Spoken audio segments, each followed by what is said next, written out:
우리가 건강하지 않은 식품들은 대개 가공식품이 많고요. 보기가 굉장히 좋고 달고 맛있습니다.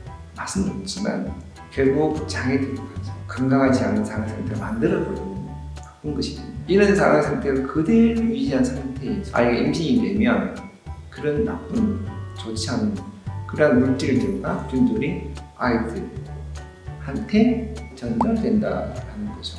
최근에 밝혀진 걸 보게 되면 임신 수정 단계에서 약 1000일이라면 생후 3년까지를 이야기할 수 있고요. 여기에서의 영양 공급 이런 것들이 아이의 운명을 결정한다고 되어 있습니다. 중추신경계의 발달과 다음에 성인이 됐을 때 질병이 생기는 거는 이미 뱃속에서부터 프로그램화돼서 진행된다 하는 것이죠. 어머니께서 시대의 변경에 따라서 먹거리가 틀려지고 생활 환경이 틀려짐에 따라서 우리 아이들의 병도 운명도 계속 바뀌고 있다는 사실에서 우리가 좀 유출해 본다면 충분히 가능한 가설이 되고 있다는 거죠.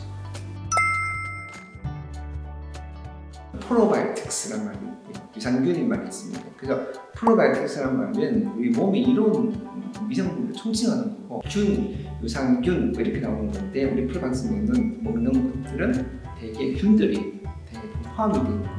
일부 진균이 있습니다. 그 중에서 유산을 분비하는 균들이 많다 보니까 유산균이 프로바이오틱스와 같은 그룹 생물을 하는 거지만 넓은 의미에서는 유산균이 그 프로바이오틱스에 포함이 되는 거죠. 프리바이오틱스는 뭐냐? 우리가 소화가 잘 되지 않고 이것들 대장에 들어서 발효가 되는 것들을 프리바이오틱스라고 하고요. 대개 보면 이거 음식물에 들어가는 겁니다. 두 개 합치면 이걸 신바이오틱스라고 하고요. 대개 이제 국내에 나온 상품들이 프로바이오틱스와 프리바이오틱스가 합쳐진 것들이 지금 상품화되어 있고요. 포스트바이오틱스는 뭐냐면 해산물들 또는 그 프로바이오틱스를 열처리해서 살균으로 만들었을 때 뭐 이런 걸 포스트바이오틱스라고 해서 일부 상품화된 사용을 좀 하고 있습니다. 자, 그렇다면 유산균이 너무 많습니다. 그럼 뭐가 좋을 거냐? 일단 균은요, 정균이 좋아야 됩니다. 정균은 그냥 이게 계속 오랫동안 뭐 하다 보면 돌연변이 생기기 때문에 원래의 그런 균의 기능을 끝할 수가 있어서 정균 관리가 잘 되는 이러한 균종을 선택해서 사용을 해야 되는 거고요. 올리고당 넣는 거는 맛 때문에 넣는 거고 그 다음에 들어가는 것들이 중요한 건데 그 다음에 들어가는 것들이 프리바이오틱스가 들어갑니다. 근데 프리바이오틱스가 좋은 걸 쓰게 되면 가격이 올라가니까 상품가가 이제 소비자가 올라가겠죠. 그래서 되게 보면 국내에서는 전분을 많이 사용하는데 전분을 사용하지 않고 포스트바이오틱스나 특히 그 베타글루칸 이런 것들 사용하는 것들은 더 나은 효과를 가집니다.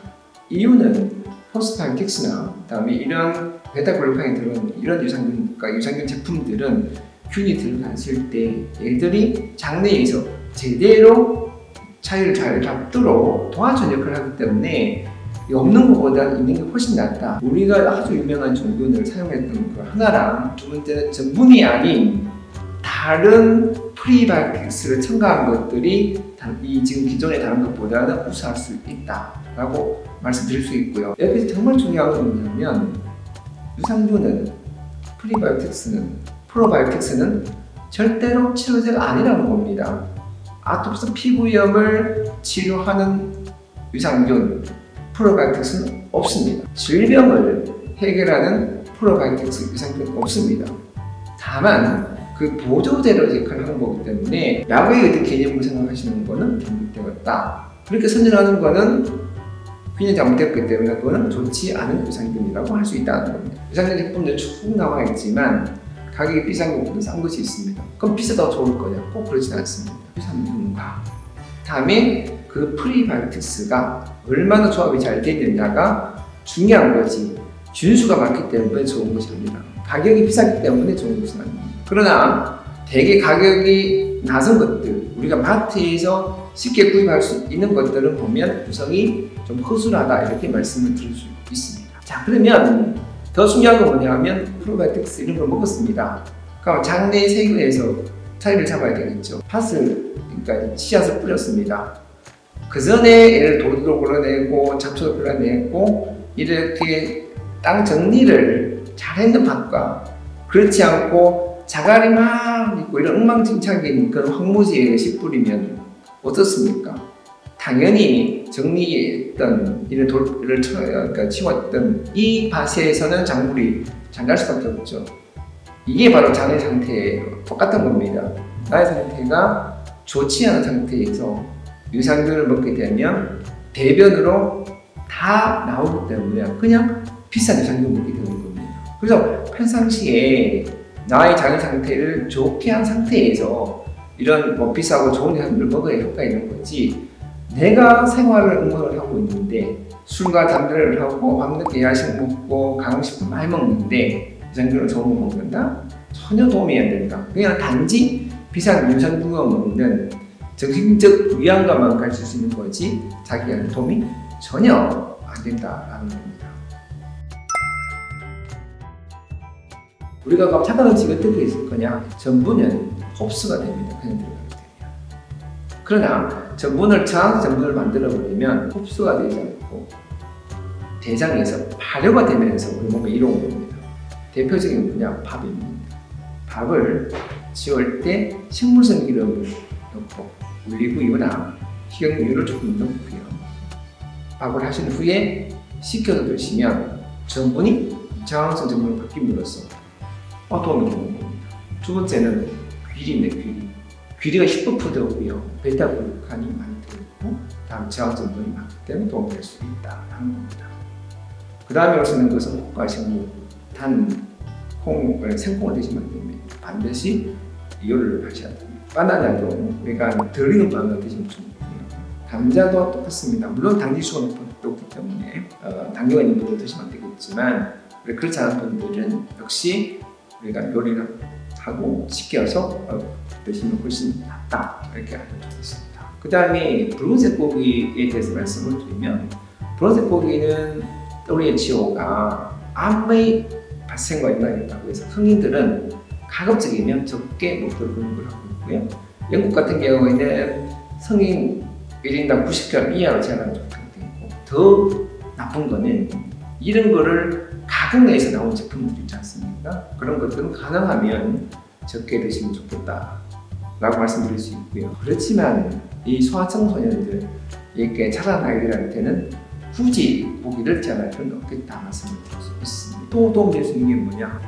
지중해 식단입니다. 쉽게 생각하면 칼로리가 높지 않은 것들, 채식입니다. 그렇죠? 채식이 정말 좋고요. 그리고 이 지중해 식단 이 피라미드를 보시면 제일 위쪽에 보시면 단 거라든지 이런 붉은색 고기는 가급적 적게 먹거나 한 달에 한 번 먹도록 그렇게 공부를 하고 있습니다. 그 다음에 할 수 있는 게 뭐냐면 한식입니다. 한식에는 우리가 불포화 지방산이 많죠. 섬유소가 많습니다. 그리고 이 발효 음식이 많습니다. 이런 음식들이 흡수가 되지 않고 대장으로 가서 발효가 됨으로써 아주 몸에 이롭다고 되어 있습니다. 아이들은요, 분만할 때 제왕절개를 했고 모유를 먹지 못해서 분유를 먹은 아이들은 그 정상적 분만했고 모유 먹는 것보다 건강하지 않다라고 논문이 나왔습니다. 근데 걔들이 나중에 10년, 20년이 지나고 나면 비슷해지거든요. 이유가 뭐냐? 이유식 시기에 고형식을 먹는 시기에 얼마나 좋은 음식을 먹느냐에 따라서 장의 상태가 바뀔 수가 있고요. 그때 이 사람 운명이 정해지는 겁니다. 그래서 이 이유식 시기인 생후 한 4개월부터 시작해서 생후 한 3세까지 고형식 먹는 이 시기에 정말 애들을 관리만 잘한다면 뭐 제왕절개해서 좀 불리한 점, 모유를 먹지 못해 불리한 점을 충분히 극복할 수 있기 때문에 이 고형식을 먹는 시기가 정말 중요해서 어머니들께서 가급적이면 강화하지 않은 식품들을 먹으면 좋겠고요. 이번에 코로나 유행에서 봤을 때 극명한 차이가 보였습니다. 미국이 우리나라 인구의 1.6배입니다. 그런데요, 사망자는 50배가 넘었습니다. 그런 차이를 어떻게 생각할 거냐고.